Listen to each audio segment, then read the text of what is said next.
सारी। हर घर को तुम स्वर्ग बना दो, हर आंगन को फुलवारी।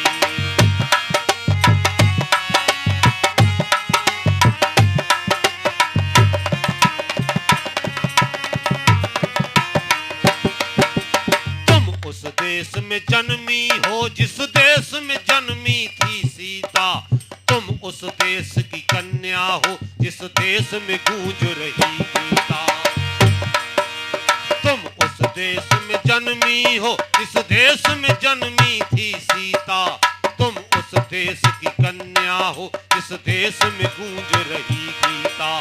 कभी भूल कर भी न लगाना जीवन में तुम चिनगारी। हर घर को तुम स्वर्ग बना दो, हर आंगन को फुलवारी। मेरे देश की बहनों तुमको देख रही दुनिया सारी। हर घर को तुम स्वर्ग बना दो, हर आंगन को फुलवारी।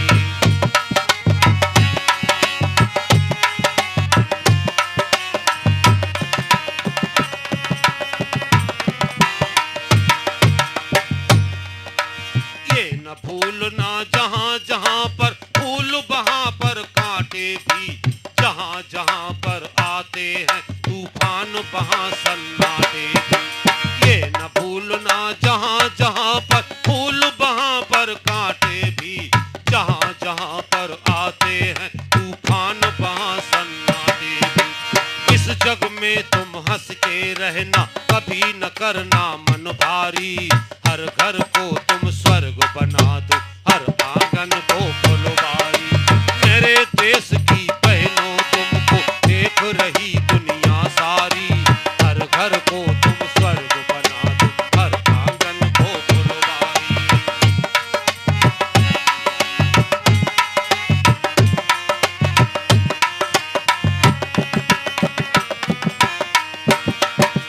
देखो कहीं भटक ना जाना झूठे हास विलासों में। करना ऐसे काम तुम्हारा नाम रहे इतिहासों में। देखो कहीं भटक ना जाना झूठे हास विलासों में। करना ऐसे काम तुम्हारा नाम रहे इतिहासों में। सावधान रहना बहनों, आ गई तुम्हारी भी बारी। हर घर को तुम स्वर्ग बनाना, हर आंगन को फुलवारी। मेरे देश की बहनों तुमको देख रही दुनिया सारी। हर घर को तुम स्वर्ग बनाना, हर आंगन को फुलवारी।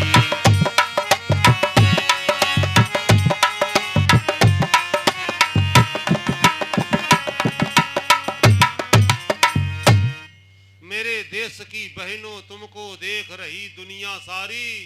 हर घर को तुम स्वर्ग बनाना, हर आंगन को फुलवारी। यदि कोई घर, कोई परिवार, कोई समाज, कोई देश यदि उन्नति के रास्ते पर आगे बढ़ा तो इन माताओं बहनों का हाथ होता है घर को आगे बढ़ाने में, समाज को आगे बढ़ाने में, देश को आगे बढ़ाने में। माताएं बहनें चाहें तो घर को आसमान पर ले जा सकती है, और माताएं बहनें चाहें तो घर को गड्ढा करके पाताल में दबा सकती है। हमारे दातागंज में एक थे अशोक पंडित जी। जमीन नहीं थी, बिल्कुल प्राइवेट नौकरी करते थे 5-6 हजार रुपया की।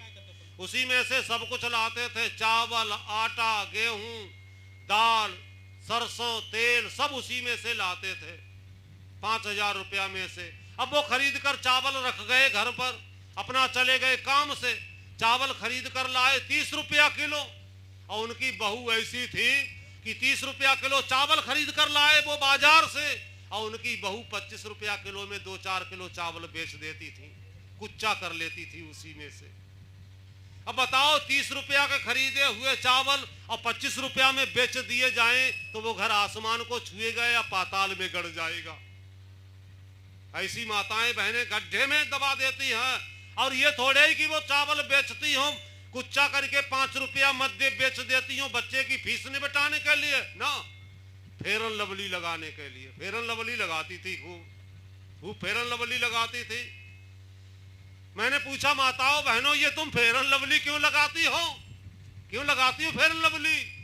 बोली गुरुजी ये गोरेपन की क्रीम है, ये गोरा बनाती है, गोरा बनाती है ये। मैंने कहा माताओं बहनों ये गोरा नहीं बनाती है। अरे गोरा बनाती हो तो किसी भैंस के लगाकर देखो, 1 साल 2 साल 10 साल 20 साल 100 साल भैंस गोरी बन जाएगी।